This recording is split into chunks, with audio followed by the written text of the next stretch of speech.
పదవి కట్టితో పదవి పెడుతుందా? బరి మోసవాడికి తెలుస్తుంది.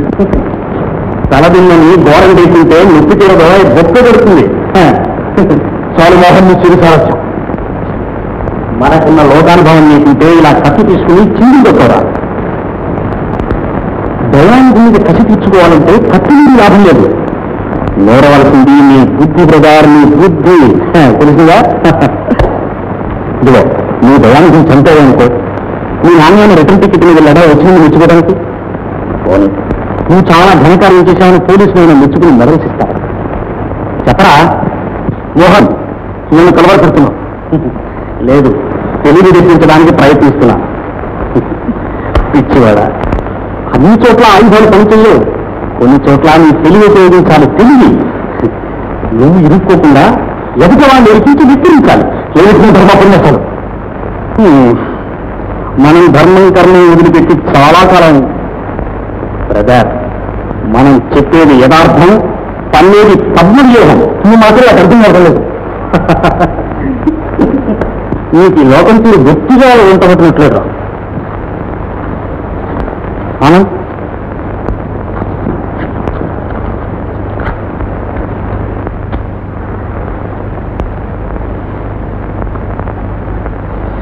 జాగ్రత్తగా ఆలోచించరా.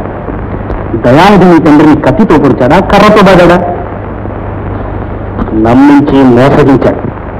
అనువు కాని వేళ అవమానించి ఆత్మహత్య కన్నా గత్యంతరం లేకుండా చేశాడు. ఆనంద్ కుక్క కాటుకి చెప్పు దెబ్బ. వాడి వేలుతోనే వాడి కన్ను పొరవాలి. పడితే విరగకూడదు, తాను చావాలి. మోహన్, ఏమిటి వేదాంతం? శాంతంగా విని నీకే తెలుస్తుంది. తడిగుడ్డలతో గొంతులు కోసే దయానిధుల్ని చంపితే ఏ లాభం? వాళ్ళు చేసిన అక్రమాలు అన్యాయాలు లోకానికి వెల్లడవుతాయా? వాళ్ళ నిజస్వరూపం లోకానికి వెల్లడి చేయాలి. వాళ్ళని మర్యాదస్తులు అన్నవాళ్ళే వాళ్ళని చూసి ఆకర్షించుకోవాలి. ఆ అవమానంతో వాళ్ళు లోపల కుళ్ళి కుళ్ళి ఏడవాలి.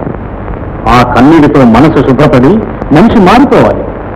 అంతేగాని ప్రాణాలు తీస్తే పగతిరుతుందా? అర్థమైంది మోహన్. ఆ దృష్టవంతుడు లేకపోతే ఈ లోకం ఎప్పుడూ గుటకాయ సహా చేసేసి ఉండేది.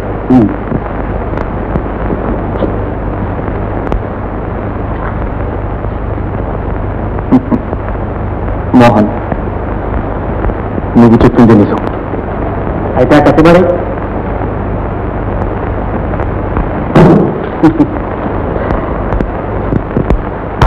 తప్పుదారిని పడి తల మీదకి తెచ్చుకున్నావు. తప్పు తెలుసుకున్నావు, తిప్పు దొరుకుతుంది.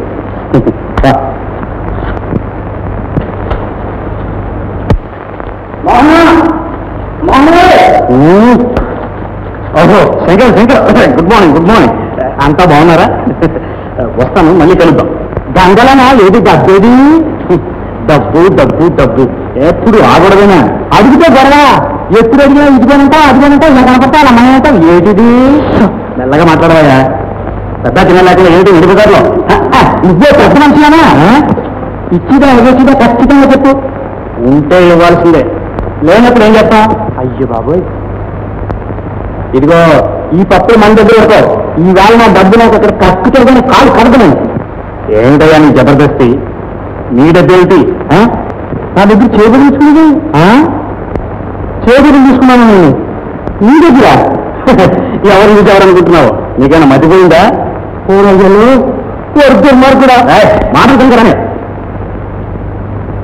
దేవుడి గురించి అబద్ధాలు ఇప్పుడు కూడా తెచ్చిపోతావు.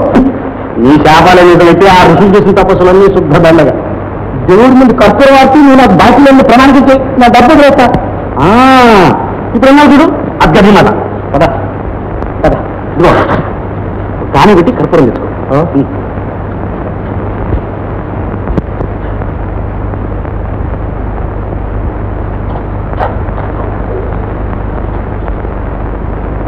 వెలిగించి చెప్పడం ప్రమాణం చేస్తాం. చేస్తావా? కలిపోతా తప్పదు. దయపాక్షిగా వీడి దగ్గర కానీ వీడి అబ్బ దగ్గర కానీ రాగిదమ్ముడి ఇప్పించుకోలేదు.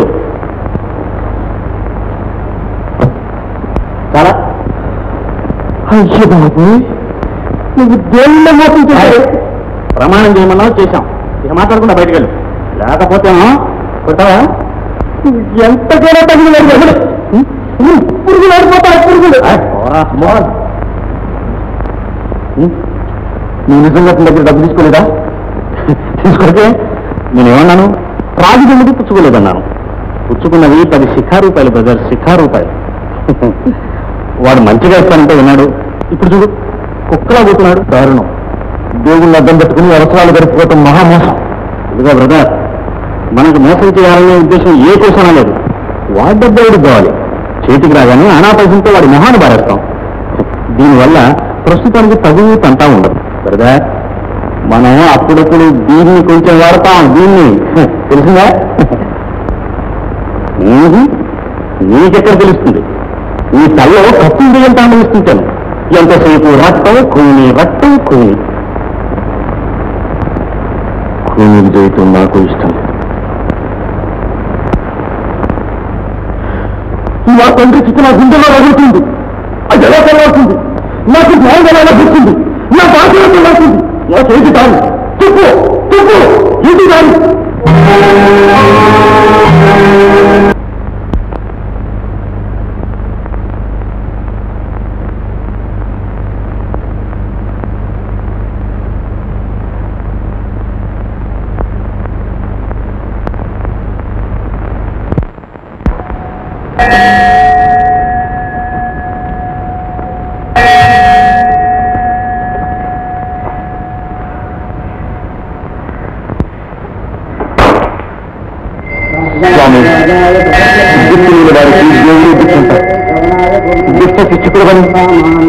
శిక్షకుడని చెప్పుకుంటారు.